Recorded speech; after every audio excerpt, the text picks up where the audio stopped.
Next, we have Sadia Khalid Reeti, a Bangladeshi film critic and screenwriter who's currently the Showtime editor of Dhaka Tribune. Sadia has served as a jury member at different international film festivals in Italy, India, England, Nepal, France, Russia, Sri Lanka, and Bangladesh.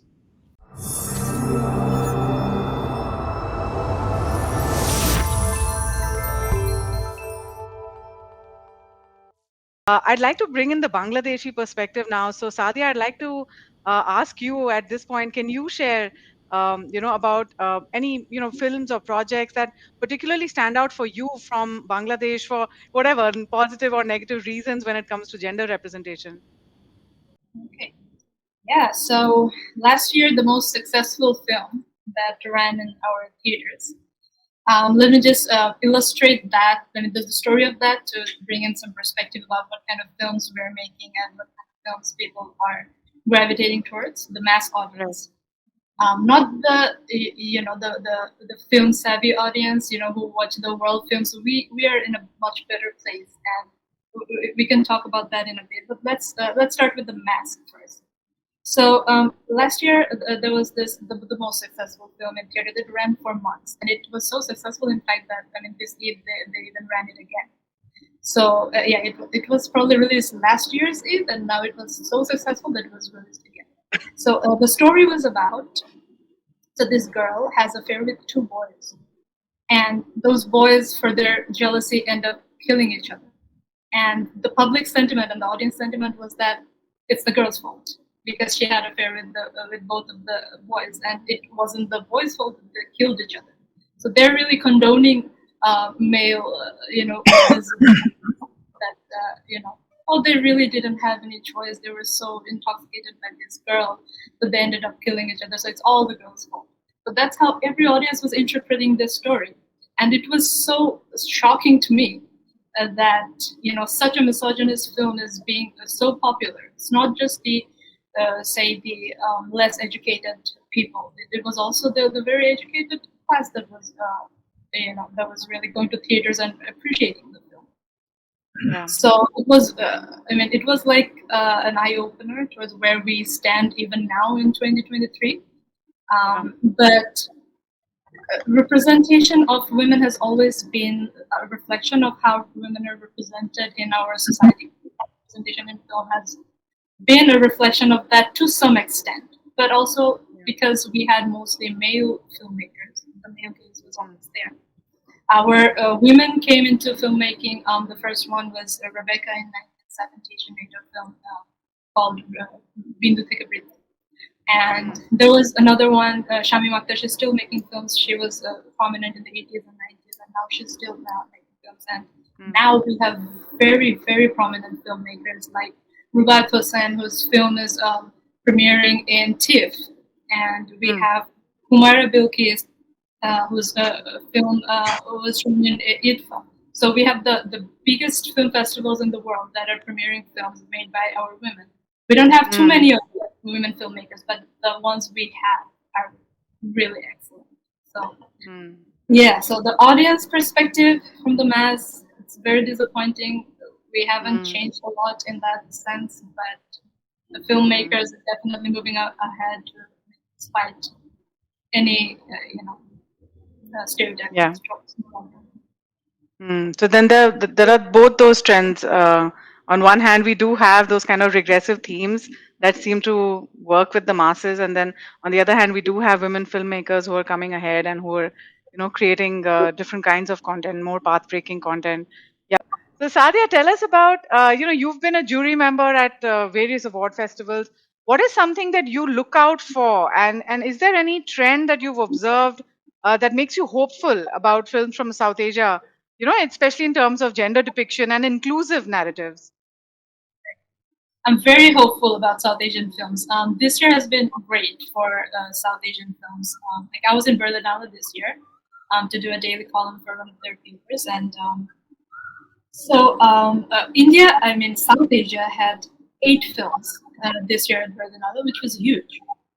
It's like, usually we'll have like 1 or 2 films, but this year there was 8, and even in the talent section, I think they invited all the people from the previous 2 years as well, because we missed out for the COVID period. The last 2 years was online, so we had about more than a dozen people from South Asia in the Berlin talents as well. So there was huge representation, and I think that was one of the reasons. Maybe I don't know why, but they wanted a South Asian to write that daily column for Berlin, and they wanted our perspective. And I thought our voices were really well heard, and this year's edition. And you know, when even in the last few years,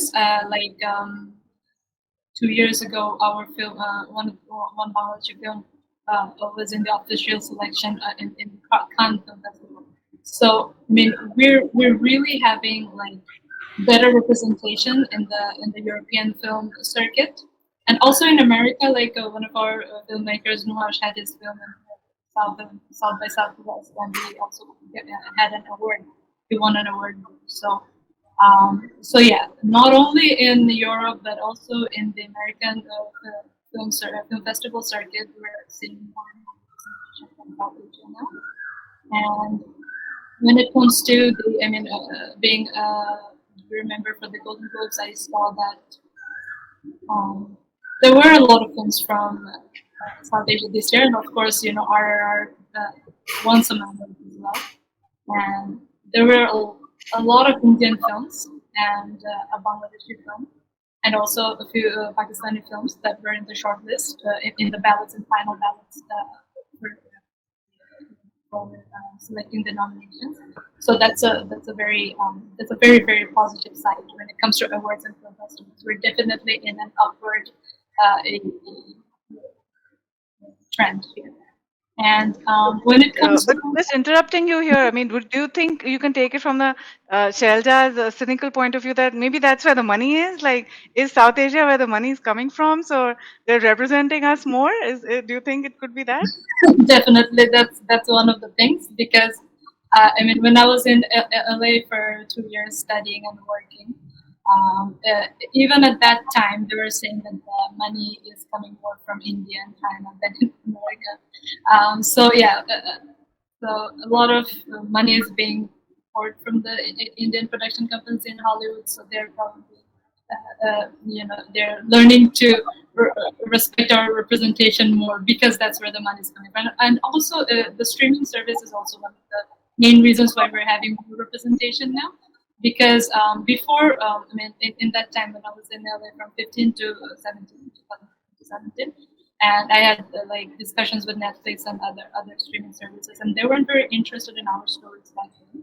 It's not very far you know, back. It's just 8 years back, and they weren't very interested because we're only 3% of their demography. And suddenly, for the OTT, those 3% really matter, because they could just those 3% could only watch the South Asian content, and that still buy the subscription. So it makes monetary sense now for them to invest in our content. So yeah, definitely we're following the money there. And also, if I can talk a bit more about OTT and where the female representation is there in terms of Bangladesh, it's very poor. The female representation is really like non-existent. We don't have female leads. We don't have female directors. I mean, we have female directors, but they're not given the task of directing an OTT series or something like that. And I had many meetings with OTT, you know, content heads and other people throughout mostly the last 2 years after the pandemic. There has been a surge in the subscription in streaming services, so they wanted more content, and since I'm a writer, they wanted me to write some content. And the meetings were so bizarre, because they would tell me that our audience is 80% male. 80% male. How is it even possible that it's 80% male? And why don't you want to fix that? Why don't you want more female audiences instead of making what you're making already? Let's try to change that so that we have more female, you know, audiences. But what they wanted me to do was write from the male perspective. The stories like Ashika too, and they wanted me to write something like that. So it caters to the men, and also because they have a female name there, so maybe women will also be interested to watch it. But we're not really targeting the women. But we're Yeah. trying to act like we're trying. So in a few years they were out of business for good reasons, I think.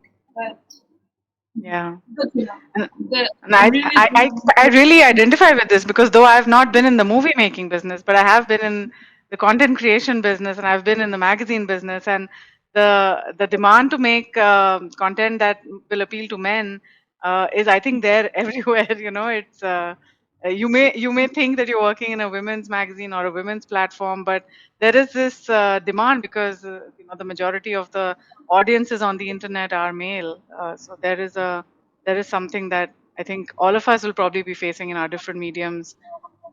Yeah, thanks for bringing up all those points there.